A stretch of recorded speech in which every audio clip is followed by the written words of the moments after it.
Hi everyone, today we will talk about how to fix or how to solve Facebook ban 30 days.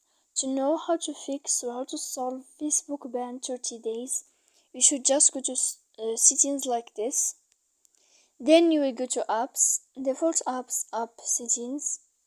When you will see this list, you will go down to find the application of Facebook and you will enter. Then in this page you will go to click for stop. When you will end this, you will enter to storage. After that, you will click clear cache. Then you will go to click clear data. And when you will end all this stuff here, as you see, you can update your application. So please don't forget to support us by like and subscribe. See you next time in another video. And thank you for your attention.